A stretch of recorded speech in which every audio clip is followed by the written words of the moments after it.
แล้วก็ตายจากดินตั้งตัวไอ้แล้วก็ตายจากดินนุ่งแต่ร่ำมองไอ้ใจเด่นสันตายโลกนี้ละไอ้มิเตอร์พี่ฟังไม่มาตั้งไปหาการคนบ่มีไร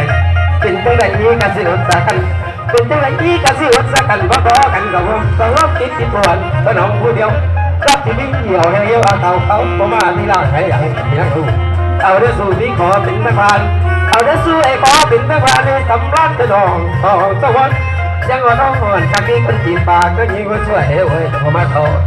โอ้ดีนะบางอ่อนผู้ละมอนโอ้ทว่าเจ้าบอกรักเขาน้องอยากกี่รังเสียงจากหูไม่ฟังเธอสั่นต้นวางทีเจ้าสุขีส่วนไอ้นี่ต้องซ้ำสวงวอนพอจิตทั้งพวงในโลกกว้างเป็นสักที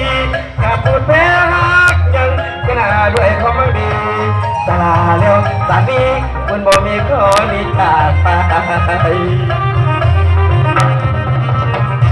อ้น้อยจะเป็นน้อยกับวัน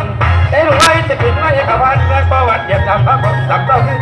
มาสั่นมาต่อจงโดนใจบ่ไปไปบ่าวเป็นผู้พ่อเราเด็กเป็นบ่อเด็กว่าตัดขอบคุณขอบใจเด้อเป็นมาได้นำใจเมื่อกี้นี่เป็น9,000 ปีให้อยู่ดีมีเฮง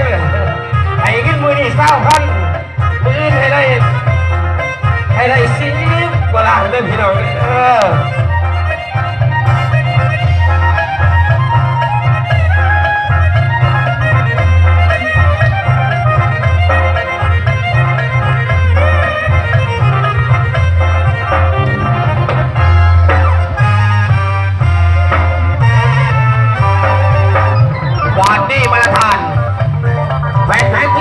พี่น้องเอ๋ยอาจารย์สาครยังไม่ได้รักษาบทบาทบนหน้าเวที